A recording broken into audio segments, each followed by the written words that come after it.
Cabin mate 24 hours study hall and work space mobile app download చేసుకుని ఇప్పుడే మీ cabin book చేసుకోండి. పెహల్గామాలో ఉగ్రదాడి తర్వాత భారత్లో ఉన్నటువంటి ముస్లిం మత పెద్దలు తీవ్రంగా స్పందిస్తున్నారు. పాకిస్తాన్ బేస్గా నడిచేటువంటి ఇలాంటి ఉగ్రవాద కార్యకలాపాలకు సంబంధించి ముక్త కంఠంతో ఖండిస్తున్నారు. పర్యాటకులపైన జరిగినటువంటి ఇలాంటి దాడి పట్ల ఏమైనటువంటి చర్య అంటూ కూడా వారందరూ కూడా నినదిస్తున్నారు. దీనికి సంబంధించి మనం మాట్లాడదాం. మనతో పాటు ముస్లిం మత పెద్దలు ఏపీ జమైయత్ ఉలమా వైస్ ప్రెసిడెంట్ మౌలానా హుసేన్ అహ్మద్ గారు ఉన్నారు. నమస్తే అండి హుసేన్ గారు. నమస్తే సార్. నమస్తే. రైట్, ఈరోజు మొన్న జరిగినటువంటి ఘటనకు సంబంధించి దేశవ్యాప్తంగా నిరసనలు వ్యక్తం అవుతున్నాయి. అక్కడ జరిగినటువంటి ఘటన పూర్తిగా ఒక ఉగ్రవాదం ఉన్మాదంతో కూడుకున్నటువంటి పరిస్థితి మనకు కనిపించింది. బట్ అందులో వారొక మతం పేరు తీసుకురావడం పట్ల కాంట్రవర్సీ అవుతుంది.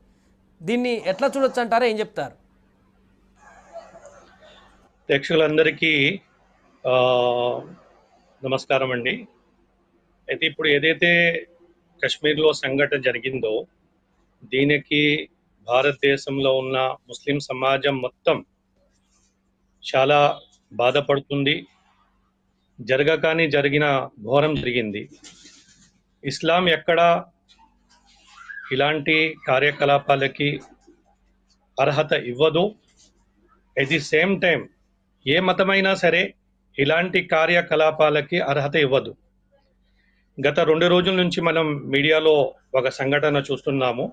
ఈ విషయం గురించి చాలా ఛానల్స్లో యాక్టివిస్టులు కానీ మత పెద్దలు కానీ ఇస్లాం సమాజానికి ముస్లిం సమాజానికి సంబంధించిన పెద్దలందరూ కానీ దీని గురించి చెప్తున్నారు. అలాగే జమియత్ ఉలమా హింద్ ఏదైతే మా ఫ్రీడమ్ ఫైటర్ ఆర్గనైజేషన్ ఉందో దీని చీఫ్గా ఉన్న మౌలానా మహమూద్ మద్నీ గారు నేషనల్ ప్రెసిడెంట్, ఆయన కూడా ప్రెస్ నోట్ రిలీజ్ చేయడం జరిగింది. దాంట్లో ఆయన క్లుప్తంగా చెప్పారు, ఇది మనుషులు చేసే పని కాదు, ఇది చాలా ఘోరమైన పని, దీనిని మేము పూర్తిగా వ్యతిరేకిస్తున్నాము. ఎవరైతే ఈ కార్యకలాపాలకి చొరబడ్డారో వాళ్ళని కఠినంగా శిక్షించాలి. ఏ మతం కూడా దీనికి పర్మిషన్ ఇవ్వదు అనే సంఘటన విషయాలు మనం చూస్తున్నాం. రైట్, అలాగే ఇప్పుడు జరిగినటువంటి దాడికి సంబంధించి అసలు వాళ్ళని ఎలాంటి శిక్ష విధిస్తే లేకుంటే ఎలాంటి చర్యలు తీసుకుంటే మరలా ఇలాంటి ఘటనలు జరగకుండా ఉండేటువంటి అవకాశం ఉన్నట్టుగా మీరు భావిస్తున్నారు? దీంట్లో ఒక విషయం మీకు నేను తెలియజేయాలనుకుంటున్నాను సార్. జమియత్ ఉలమా హింద్ మా ఆర్గనైజేషన్ దేశం మొత్తంలో previous 15 years back 20 years back anti terrorism conference అన్ని అనేది దేశం మొత్తంలో మేము ఆర్గనైజ్ చేయడం జరిగింది. అలాగే విజయవాడలో కూడా చేశాము, హైదరాబాద్లో కూడా చేశాము. దేశంలో అన్ని రాజధానులలో యాంటీ టెర్రరిజం కాన్ఫరెన్స్ అనేది మేము నిర్వహించాము. 2009లో వైఎస్ రాజశేఖర రెడ్డి గారు సీఎంగా ఉన్నప్పుడు హైదరాబాద్ నిజాం కాలేజ్ గ్రౌండ్స్లో కూడా దీనికి సంబంధించిన ఒక పెద్ద కాన్ఫరెన్స్ చేయడం జరిగింది. దాంట్లో శ్రీ రవిశంకర్ ఆచార్య గారు అలాగే ఇతర మత పెద్దలు కూడా రావడం జరిగింది.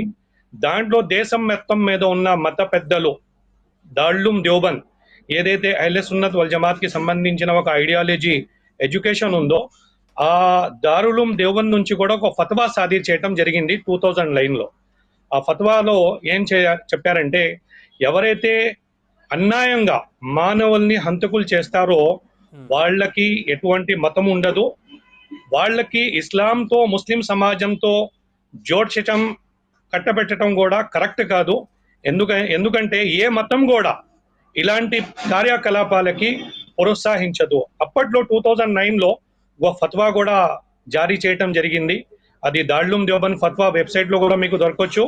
వీలైనంత వరకు మేము కూడా దానికి సహకరిస్తాము. దాంట్లో స్పష్టంగా దేశంలో ఉన్న దాదాపు 6,000 మత గురువులు, ముఫ్తీలు, ఉలమాలు అందరు కలిసి సంతకం చేసి ఈ టెర్రరిజం గురించి చర్చించి ఈ టెర్రరిజానికి ఇస్లాంకి ఎటువంటి సంబంధం లేదు, వీళ్ళు ముస్లింలు గారు, వీళ్ళకి ఏ మతం నుంచి కూడా సాంప్రదాయం పరంగా దహనాలు జరగకూడదు, వీళ్ళకి ఎటువంటి మత సహకారాలు చెందకూడదు, ఇలాంటి వాళ్ళకి కఠినమైన శిక్షలు, మరి ఎవ్వరూ ఇలాంటి కార్యకలాపాలకి ఆలోచించకుండా చేయటట్టుగా కఠినమైన చర్యలు తీసుకోవాలని అప్పట్లో కూడా మీడియా మాధ్యమంగా తెలియజేయడం జరిగింది.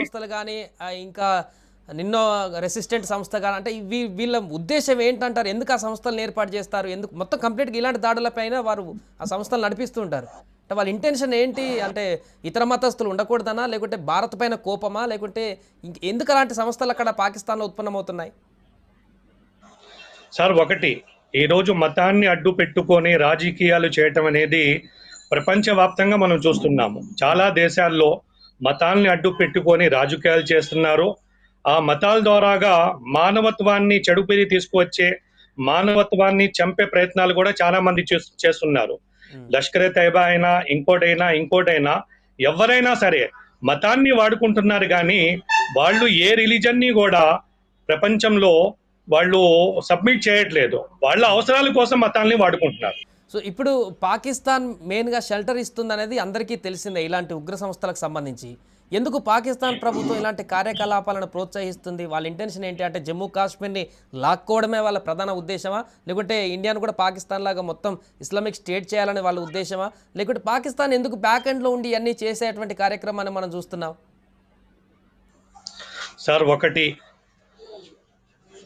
భారతదేశానికి ఇస్లామిక్ దేశం చెయ్యాలని ఏదైతే డైలాగ్స్ ఉన్నాయో ఈ డైలాగ్ ని కొంతమంది మీడియాలో బాగా వైరల్ చేస్తున్నారు. అవును. How is the possible sir? Islam ఎక్కడ ఒక దేశాన్ని ఆక్రమించండి, దాని మీద దాడులు చేయండి, ఇస్లాం ని స్థాపించండి అని ఎక్కడా చెప్పలేదు. ఇస్లాం ఒక శాంతి రిలీజన్, శాంతిని కోరుకుంటుంది, శాంతి మార్గంలో అందరూ నడవాలని చెప్తుంది.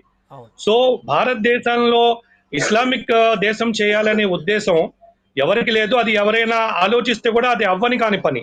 ఎందుకంటే 1947లో దేశం విడిపోయినప్పుడు ముస్లింలకు ఒక దేశం కావాలని కోరుకున్న వాళ్ళు పాకిస్తాన్కి వెళ్ళిపోయారు, కావాలనుకున్న వాళ్ళు వెళ్ళిపోయారు. బహుశా ఒకవేళ ఈ రోజు దేశంలో అలాంటి భావాజల వాళ్ళు, అలాంటి ఆలోచన పరుల వాళ్ళు ఎవరైనా ఉన్నా కూడా వాళ్ళని కూడా మనం పంపించే అవసరం ఉంది. ఈ దేశం ఎప్పటికీ లౌకిక దేశం, భారతీయ దేశం, జమునా గంగా తహజీబ్ ఉన్న దేశం, అన్ని కులాలు మతాలు కలిసిమెలిసి జీవించే దేశం. ఇది ఇస్లామిక్ దేశం చేయటం అనే వాక్యాలు వాళ్ళు బుద్ధి లేని వాళ్ళు, వాళ్ళకి మెదడు లేని వాళ్ళు, వాళ్ళ డైలాగ్ గురించి, వాళ్ళ మాటల గురించి ఆలోచించే అవసరం లేదు. దేశం ఎప్పటికే మనకి అల్లామా ఇక్బాల్ గారు చెప్పారు, సారే జహాం సే అచ్చా హమారా. ఈ దేశంలో కులాలు కలిసి మెలిసి భారతదేశం ఈ ఇస్లామిక్ దేశంగా మార్చే ప్రయత్నం చేస్తున్న విషయాలన్నింటినీ మేము ఖండిస్తున్నాము. అది సరాసరి తప్పు. దానికి ఎప్పటికీ ఇప్పుడు పాకిస్తాన్లో ఉన్నటువంటి ఉగ్ర సంస్థలు కానీ, ఉగ్ర కార్యకలాపాలకు సంబంధించిన వ్యక్తులు కానీ, ఇప్పుడు దాడికి పాల్పడ్డ కానీ, వీళ్ళు సమూలంగా మూలాల నుంచి తొలగించడానికి భారత ప్రభుత్వం యాక్షన్ తీసుకుంటే దానికి ఇప్పుడు జమియత్ ఉలమా పూర్తి మద్దతు ఇస్తుందా? ఈ దేశం ఒక డెవలప్మెంట్ కోసం జమియత్ ఉలమా హింద్ కానీ, అలాగే దేశంలో ఉన్న సంస్థలన్నా ఆల్రెడీ ప్రెస్ నోట్ రిలీజ్ చేశారు. ఆల్ ఇండియా ముస్లిం పర్సనల్ లా బోర్డు కానీ, జమియత్ అహ్లే హదీస్ కానీ, జమాత్ ఇస్లామీ కానీ, జమియత్ ఉలమా హింద్ కానీ, ఈవెన్ దారుల్ దేవబంద్ ఏదైతే ఒక ధార్మిక పెద్ద యూనివర్సిటీ దేశంలో ఉందో ఆ దారుల్ దేవబంద్ కి సంబంధించిన ప్రిన్సిపల్ మోతిమీం ముఫ్తీ అబుల్ కాసిం ఖార్ గారు కానీ ప్రెస్ నోట్ అనేది రిలీజ్ చేశారు. అందరూ తెలియపరిచారు, ఇలాంటి కార్యకలాపాలకి దేశం మీద ఎవరైనా కన్నెత్తినా సరే దాన్ని మేము సహించము, మేమందరం ఈ దేశం కోసం సైనికుల్లాగా పనిచేయటానికి సిద్ధంగా ఉన్నాము. ఈ పహల్గాంలో జరిగిన కార్యకలాపాలకి ఎవరైతే దోషులున్నారో, దాని వెనక ఎవరైతే ఉన్నారో తప్పనిసరిగా వాళ్ళని ఐడెంటిఫై చేసి వాళ్ళని శిక్షించాలి. ఆ శిక్షించడంలో మేము కేంద్ర ప్రభుత్వంతో పాటు ఈ దేశ ప్రజలతో పాటు మేము ఉన్నామని కూడా అందరూ తెలియజేస్తారు. ఫైనల్గా ఒకటి హుస్సేన్ గారు, ఇప్పుడు సరిహద్దుల్లో తీవ్ర ఉద్రిక్త పరిస్థితి నెలకొంది, ఇటువైపు అటువైపు. పాకిస్తాన్ ఇండైరెక్ట్గా వాళ్ళకి అక్కడ షెల్టర్ ఇస్తుంది. ఇలాంటి ఘటనలు ఇంకా ఇట్లనే మనం ఊకుంటే జరిగేటువంటి పరిస్థితి ఉందంటూ కూడా చాలామంది నిపుణులు చెప్తున్నారు. దీనికి సొల్యూషన్ ఇంకా పాకిస్తాన్తో యుద్ధమేనా, ఇంకేమైనా ఆప్షన్స్ ఉన్నాయా? మీరేమనుకుంటున్నారు? అంటే ఒకటి సార్, యుద్ధమే పరిష్కారం కాదు.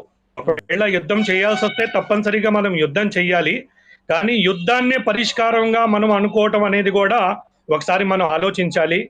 ప్రపంచంలో ఎక్కడ యుద్ధం జరిగినా అది ఆ దేశాలకి నాశనమే కానీ అది దేశానికి మంచిది కాదు అని నిపుణులు పెద్దలందరూ చెప్తూ ఉంటారు. ఒకవేళ యుద్ధం కావాలంటే తప్పనిసరిగా గో హెడ్, మనమందరం కలిసి దేశం కోసం యుద్ధం చేద్దాం. కానీ దానికి బదులుగా కూడా మన దగ్గర ఏమైనా ఆప్షన్స్ ఉంటే, ఎవరైతే ఈ చెడు పని చేశారో వాళ్ళకి చట్టపరంగా కానీ వాళ్ళకి ఏదైతే మనం చేయగలమో మన దగ్గర ఏమైనా హోప్స్ ఉంటే దాన్ని కూడా మనం పరిశీలించాలని మాధ్యమం ద్వారాగా తెలియజేస్తున్నాం. రైట్. అలాగే ఇజ్రాయెల్లో జరిగినటువంటి హమాస్ దాడితో ఇప్పుడు జరిగినటువంటి దాడిని చాలామంది పోలుస్తున్నారు. ఇతర దేశ ప్రముఖులు కూడా ఈ ఆల్మోస్ట్ అలాంటి దాడే ఇది, ఖచ్చితంగా ఇజ్రాయెల్ లాగానే చర్యలు తీసుకోవాలి పాకిస్తాన్ మీద కూడా, అక్కడ హమాస్ మీద ఎట్లా తీర్చుకున్నారో అలాగే అని చెప్పేసి చెప్తున్నారు. ఎట్లా కంపేర్ చేయొచ్చా హమాస్ ఇజ్రాయెల్ పైన చేసినటువంటి దాడిని ఇక్కడ జరిగినటువంటి దాడిని మనం? సార్, హమాస్ ఫలస్తీన్ గాజాకి సంబంధించిన రాజకీయ వ్యవహారాలు వేరు, మన దేశంలో నడుస్తున్న రాజకీయ వ్యవహారాలు వేరు. మనం ఒకరిని పోల్చుకుంటూ వెళ్తే చాలా విషయాల్లో మనం డిఫెన్స్ లో పడిపోతాము. ప్రస్తుతం ఇప్పుడు మనకి ఉన్న అంశం పాకిస్తాన్ ద్వారాగా మనకి ఇబ్బంది కలుగుతుంది. ఆ ఇబ్బందుల్ని ఎలా ఎదుర్కోవాలి? యుద్ధం ద్వారాగా ఎదుర్కోవాలా, డైలాగ్స్ ద్వారాగా ఎదుర్కోవాలా, లేకపోతే వేరే కార్యాచరణ ద్వారాగా దాన్ని మనం ఎదుర్కోవాలనేది ఆలోచించి దాని మీద దృష్టి పెడితే చాలా మంచిది సార్. హమాస్ విషయాన్ని తీసుకొచ్చి మనం దీంట్లో కలపడం అనేది కరెక్ట్ కాదని మా అభిప్రాయం. థ్యాంక్ యూ హుస్సేన్ గారు. సో అది మొత్తానికి భారతదేశంలో ఉన్నటువంటి ముస్లింలందరూ కూడా ఈ జరిగినటువంటి దాడికి సంబంధించి పూర్తిగా ఖండిస్తున్నారు. ముస్లిం పెద్దలు, ఇండియన్ ముస్లిం బోర్డుతో సహా అన్ని ముస్లిం సంఘాలన్నీ కూడా పూర్తి స్థాయిలో ఖండిస్తున్నాయి.